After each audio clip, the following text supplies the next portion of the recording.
In just a few days, America will celebrate its 250th birthday. On July 4th, 1776, the Founding Fathers signed the Declaration of Independence, which outlined abuses by King George and formally severed colonial ties to Great Britain. The question still being debated today, however, is America a Christian nation? And if so, what does this mean? Joining us to help answer these questions is prominent scholar and author Mark David Hall. He's a professor at Regent University, my alma mater, by the way, and co-authored, authored, or edited a dozen books, including Proclaim Liberty Through All the Land, How Christianity Has Advanced Freedom and Equality for All Americans, Did America Have a Christian Founding, and Separating Modern Myth from Historical Truth. Dr. Hall, welcome to the Commonwealth Matters. Thank you so much for having me, Richard. I think this is a great opportunity to talk about America's founding and how we came about as a nation, especially in a time, Mark, when there seems to be really maybe a lack of understanding of what the founders believed, what America's about, really just a lot of negative feeling or sense towards this country, especially with younger generations. So I'll begin with this. Declaration of Independence really, I think, is considered one of the most important political documents in history. The two questions here. First is that, are there Christian principles within the Declaration? And then the second one is, was the American Revolution biblically justifiable? So two different questions, but let's start with the first one. Are there Christian principles within the Declaration of Independence? That's a wonderful question. Thank you so much for it. It's a question I've spent most of my scholarly life working on. If you go back to the 1950s, most people who do the sort of thing I would do would say not really. The founders were influenced by the Enlightenment, and even more specifically by an Enlightenment John Locke. And that's where we get these ideas of government by the consent of the governed and rights and the ability to resist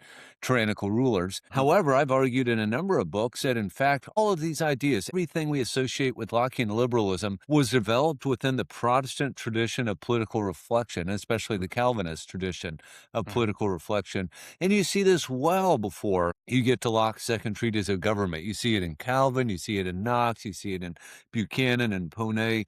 And so really well before even the English Civil War, this idea that individuals have rights, that government should be by the consent of the governed and so forth, is baked into, I would say, the American psyche. It's probably present down in Switzerland and in Scandinavia, but especially in New England. It's just baked in deep as can be. And so you see this in spades with a document like the Declaration of Independence, that wonderful line that begins the second paragraph. We hold these truths to be self-evident, that all men are created equal, that they're endowed by their Creator with certain unalienable rights, among which are life, liberty, and the pursuit of happiness. That's a profoundly Christian idea. It's an overtly Christian idea, and it's an idea that U.S. senators or media types or academics have to do cartwheels to get around understanding it's a Christian document, and they've done that, but they're all wrong. Mark, if I could jump in, I took civics all throughout my K through 12 education, and we learned, I guess, the structure of our government, the idea of three co-equal branches, and the idea of checks and balances. But when it came to the Declaration of Independence, I don't remember us being taught that key phrase that you just quoted right there, God's central role. God is referenced 4 times in the Declaration of Independence, and I don't recall any of that. And it wasn't until I went to Regent University and I had a class in government where I understood how God was mentioned in those documents,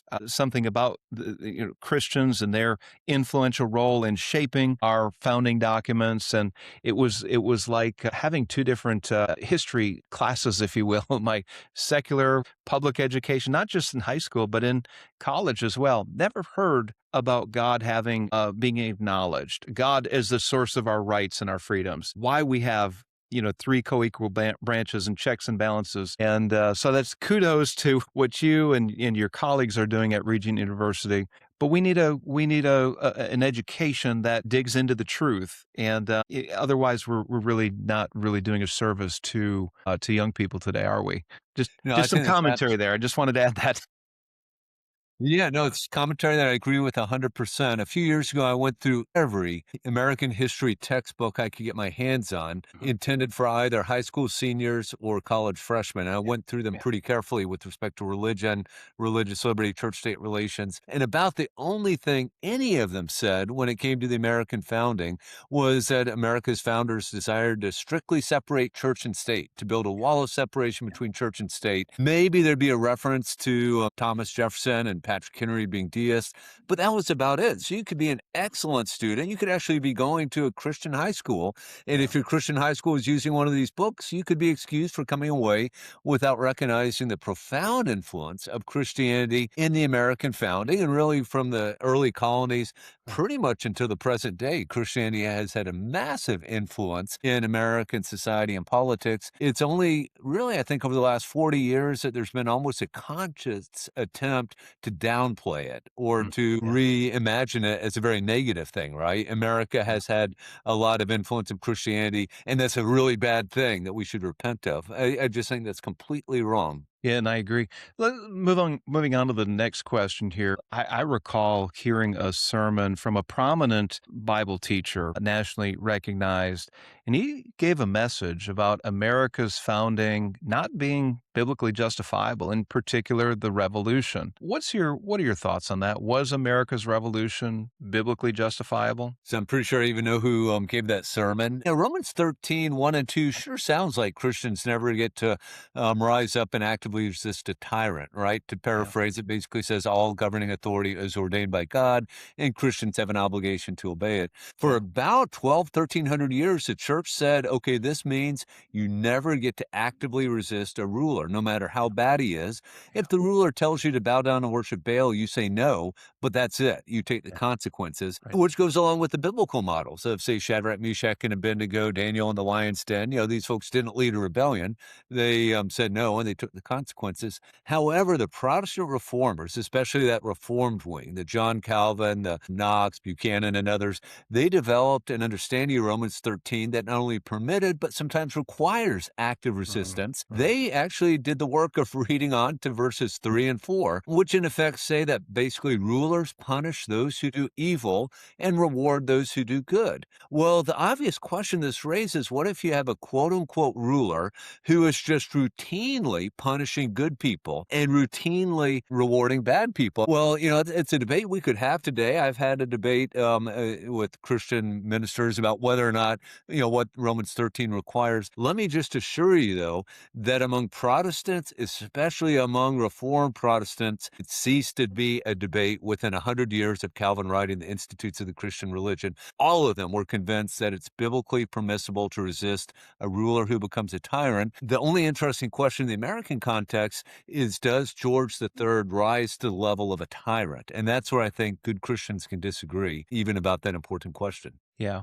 No, that's good. So Mark, were the founding fathers trying to create a Christian nation, or were they trying to create a secular nation or something in between? What was their goal? So I have a book called Did America Have a Christian Founding? And I like that phrase, Christian founding, because what I argue is America's founders were profoundly influenced by Christianity and ideas developed within the Christian tradition of political reflection.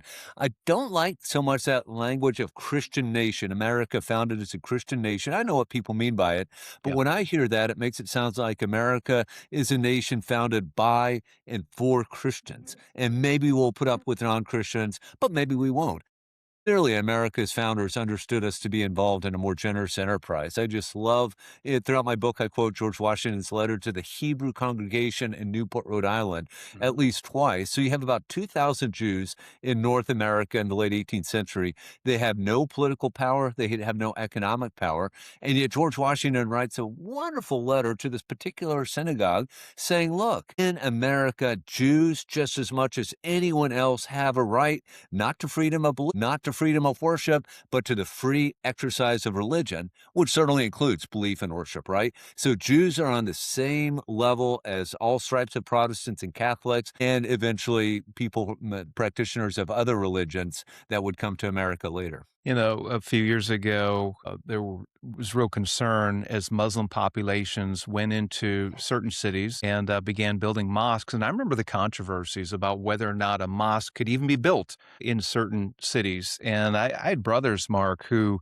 were adamantly opposed. They're like, man, that's not what this country's about. And I would argue, and I did back then, that that is foreign to the protection of freedom of religion in the U.S. Constitution. But I want to juxtapose that, which I think we agree that we have freedom of religion here, right? And that's what the U.S. Constitution guarantees. At the same time, the colonies still had state-sponsored religion all the way up until after the U.S. Constitution was written and agreed upon. How do you juxtapose those two things? The reality, again, you had state-sponsored churches in the states up until the early 1800s, and yet the federal Constitution ensures freedom of religion. Yeah, we could have a long discussion So unpacking give us all a of that. short answer. Give us a short version on this one. I I know that will. was a big can of worms I opened up, but Short answer, I'll begin with statistics. 9 of the 13 colonies had official established state churches. When the U.S. Constitution was created, there was a clear consensus we don't want that. And so there was no power given to Congress to establish a church in Article 1, Section 8.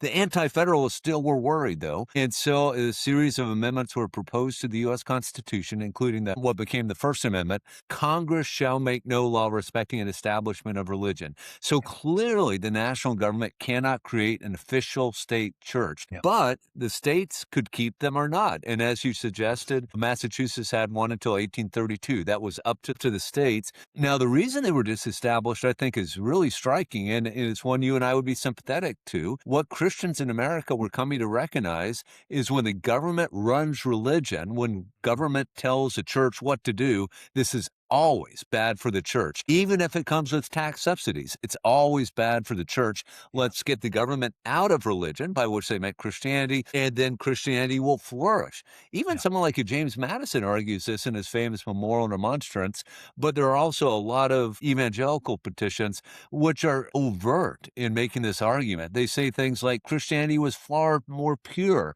before Constantine made it the official religion of the Roman Empire. Let's get rid of this, and then we will return to the purity of Christianity. The Declaration of Independence, which is what we're celebrating here in just a few days, says that all men are created equal and they're endowed by their creator with certain inalienable rights. Why was that idea so revolutionary as far as that coming into political form? Why was that revolutionary? And then I've got a follow-up to that. Yeah, I'm gonna agree with you 100%, but I'm gonna push the date way back. I've become a real fan of books like Tom Holland's Dominion, Larry Seidentop's Invention of the Individual, Rodney Stark's The Victory of Reason. And what Mhm. all these folks argue is really this is Judeo-Christianity's contribution to Western civilization.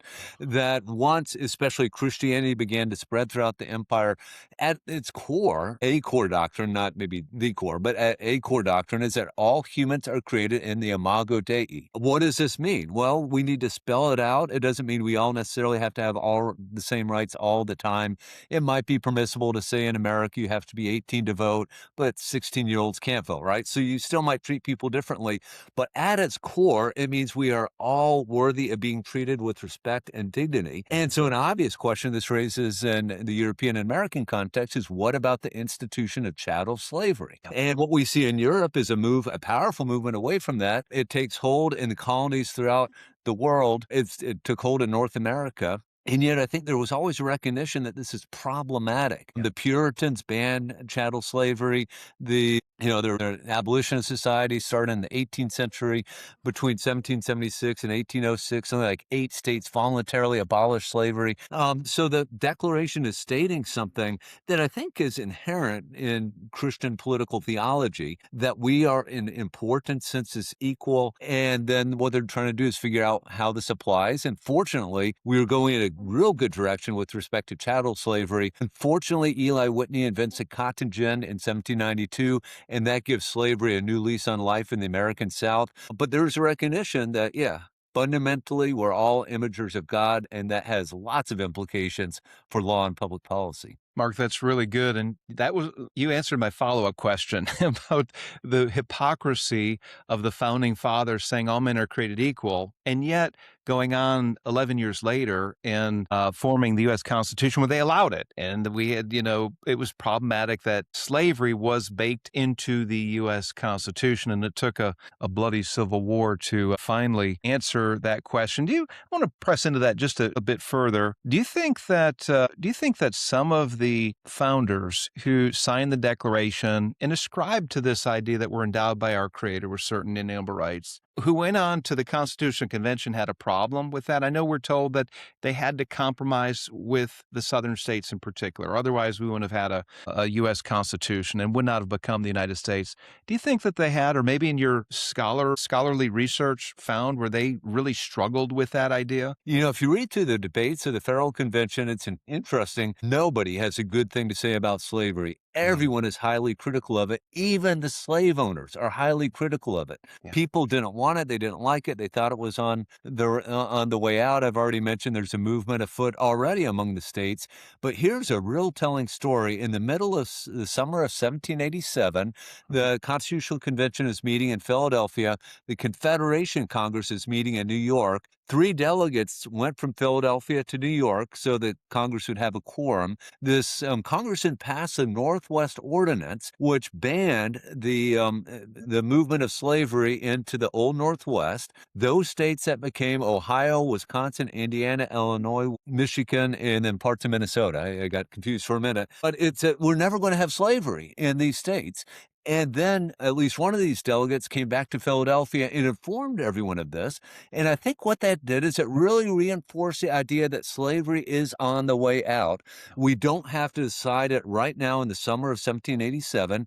Yeah. You have the practical problem that a Mm, constitution that banned slavery wouldn't have been ratified by any state south of Maryland. And so we would have ended up with two countries. And one could argue about that. I happen to think that probably would have been worse for enslaved mm, Africans mm, than having the one country where hopefully we could work over time on this evil that had to be eliminated.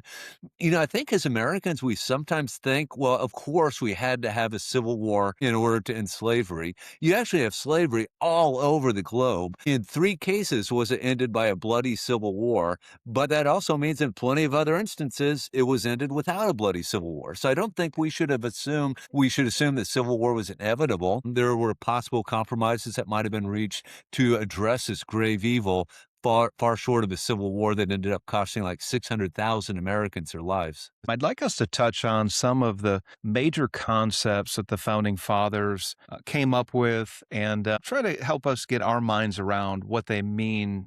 I think if you were to do a poll, a man on the street interview today, and ask people, what does liberty mean? You'd get all kinds of different answers. My guess is that it is nothing like what the founding fathers meant when they talked about liberty. So if you could give us, what do you think the founding fathers meant when they talked about liberty? Sure, let me tell you first what my Christian college students inevitably say.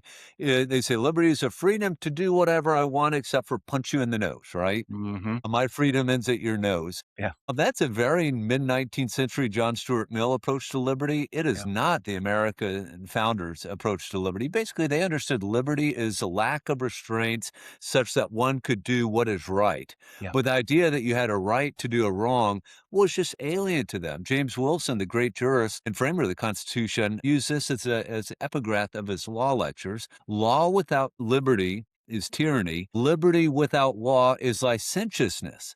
So the Mm, founders distinguished between liberty and license. So the idea that I have a right to publish pornography, the idea that I have a right to go into a public park and start cursing, that yeah. would have been completely alien to America's founders. I think even those relatively influenced by the Enlightenment, like a Thomas Jefferson, would look at you like you're crazy if Yeah. you went up to him and said, "Oh, yeah, I have a right to publish a pornographic magazine." Yeah. He would have said, "No, you do not. Most certainly you do not." The common law standard, incidentally, for pornography is that which has the potential to corrupt the morals of the most vulnerable among us. Yeah. So if something could corrupt the morals of a 6-year-old, it can be considered pornography and banned, which I imagine would lead to a lot of stuff on television today. I'm talking about quote unquote family friendly television, perhaps being banned if we had stuck with that same standard. Mark, that's really good. I'd love to press into that and unpack. Maybe we need to do another program on that because the topic of pornography, I mean, corrupting morals, that's a huge topic that we can talk about. And it's one that we're facing today. It's in our mass media, wherever you turn. I want to press into some other statements and ideas that the founding fathers talked about and they brought forth in some of our founding documents. But we had talked about this just a few minutes ago about an established church. And we have this idea that's really been popularized, I think, probably in the last, 50, 60 years or so, of separation of church and state. What did that mean to the founding fathers? And apply that to today. How does that mean for us today? I've come to really dislike that phrase just because it can mean so many different things. You might mean by that what Jesus meant, I think, when he said, "Give unto Caesar what is Caesar's and to God what is God's." Now, that's not exactly analogous, but I think Christians have always held that you have the state or rulers and you have the church or ecclesiastical authorities, and they're separate. So, Pope Gelasius, the two swords doctrine, even at the height of the Middle Ages, I don't think it's ever the case that Pope is saying, "I am also the emperor." No, Right. they're just kind of vying for dominance. Who's going to be number one? In America, the Puritans separated church and state in ways that we do not do so today. For instance, the Puritans in Massachusetts said, if you're a minister of the gospel, you cannot also hold a civil office. We don't have that sort of requirement, right? In fact, that sort of requirement is constitutionally impermissible. So if I can then jump to the American founding, I want to stay away from that language of separation of church and state and stick with the constitutional language. Congress shall make no law respecting an establishment of religion. And I want to suggest that means what it says. We are not going to have a national church. Now, through the doctrine of incorporation, through the use of the 14th Amendment, the First Amendment applies to the states. It didn't originally, but it does now. And that means now Kentucky and Illinois and Oregon cannot have state churches either. Frankly, that's about all certainly, it's not a limitation on presidents issuing calls for prayer and fasting. It's not a limitation on Congress hiring legislative chaplains. I see the Kentucky State House behind you. I'm imagining you guys have a legislative chaplain who probably opens every session in prayer. Perfectly constitutional. It's not an establishment of religion. You have Kentucky students who are using their federal student aid to go to Asbury and other Christian schools. Perfectly permissible, right? Yeah, I think groups like the ACLU and the Freedom from Religion Foundation want to read concepts into the First Amendment that just simply aren't there. Now, let me hasten to say, just because something is permissible, we still need to be good citizens. So the court about 8 years ago now, held a massive 40-foot cross now on public land that was erected to honor dead men from Prince George's County, Maryland. They found that to be constitutionally permissible. It doesn't have to be torn down, which is exactly the right ruling. But let's say Congress were considering a big national memorial today in Washington, D.C., that would honor all the men and women who lost their lives in Iraq and Afghanistan, and maybe Iran. We might want to add on to that. And someone then proposed, and for that memorial, we will erect a giant cross. I would be the first to object to that. I think it's constitutionally permissible, but I'd say, wait a minute, not everyone who died fighting for America was a Christian. In fact, you very likely have some members in the military who are Jewish or Muslim. I mean, it would actually be kind of insulting to honor them with the cross. And so I would say, let's either come up with some sort of other symbol that we can all agree with, or use a variety of symbols, which is exactly what we did in the 9 Memorial. If you go up to New York City, you'll see in that memorial, you will see crosses, but you also see stars of David and even the crescent stars, which I think is absolutely appropriate in that context, right? Because all sorts of people died in that horrific event, not just Christians. Would you oppose the posting of the Ten Commandments in public school classrooms along your line of reasoning there? I think absolutely that is constitutionally permissible. I don't think there's a question about that. I'm actually serving as an expert for the state of Texas and the state of Arkansas, both in their Ten Commandments litigation. And let me just, we don't have time to go do a deep dive there, but let me just point out that people say falsehoods about what's going on in these states all the time. Let me just mention one. I could mention multiple ones. They say things like, well, this is a Protestant version of the Ten Mm, Commandments. mhm, And you can tell because it uses the word thou. mm, Where else do you hear the word thou except in the King James Version of the Bible? Well, that is just a stupid argument. I'll tell you where else you can hear the word thou. If you read the Jewish publication translation of the Hebrew scriptures into English, published in 1917, almost no one would be able to distinguish between that and the King James Version of the Bible. And then the Catholic Douay version of the Bible from 1896, again, no layperson would distinguish between these. And so people are just asserting, even federal judges are asserting as if it was gospel truth. This is a Protestant version of the Ten Commandments. It isn't. It is as non-sectarian as you can be. And we, as I know you know, the Ten Commandments, of course, play an important, a critical role in Western civilization. They're important to three major faiths, but they also serve as a source of law. And mm. so it's a sort of document that really even the most atheist of atheist students should be familiar with. They should learn about it, right? Right. Regardless, just like a monarchical student should learn about the U.S. Constitution, no one wants to force anyone to affirm something they don't believe. No one should be forced to affirm the First Commandment, say, but to be exposed to it, to be taught about it, absolutely appropriate. That's good. Good answer. What lesson or what maybe one of the top 2 or 3 lessons would you say from the founding era are most relevant for us today? Yeah, I'll just give two. One of the things I'm most grateful for by far and away is the founders' embrace of a robust understanding of religious liberty for all Americans Mhm, for explicitly Christian reasons, not mhm, because they're children of the Enlightenment, not because they're just making prudential arrangements, but they embrace this because it's the right thing to do. And fortunately, I think we're doing a pretty good job. I mean, there's Americans and organizations out there trying to take away religious liberty, but mhm. fortunately, the state legislatures, Congress, and especially the Supreme Court are doing a good job at protecting it. Where I feel we've fallen short, and this is kind of a hopeless hope, I guess, is I think America's founders understood the dangers of concentrated power, and they Mhm, really mhm. wanted the national government to be severely limited. And of course, we've kind of just let that ship sail beginning in the 1930s, where the federal government today can do anything it wants, pretty much, except for clearly violate a provision of the Bill of Rights, say. I think that's just absolutely backwards. I, in fact, think that most government should be done at the state and local level. So this is not a libertarian argument. This is not an argument against government. Yeah. It's an argument about where government should be done. And I think it should be at the local level. We need to get the national government out of almost everything it's involved with, except for national defense and the regulation of interstate commerce and international relations, and turn things back to the states, which I think are far better capable of dealing with their citizens' needs than is the national government. Mark David Hall, well said. I could not agree with you more. Appreciate all the work that you're doing and the books that you've authored. I will mention a study coming out in just about a month. It's called Religious Liberty in the States. We look at 50 distinct ways that the 50 states can protect religious liberty or not. And then because we're Americans, we rank them number 1 to number 50.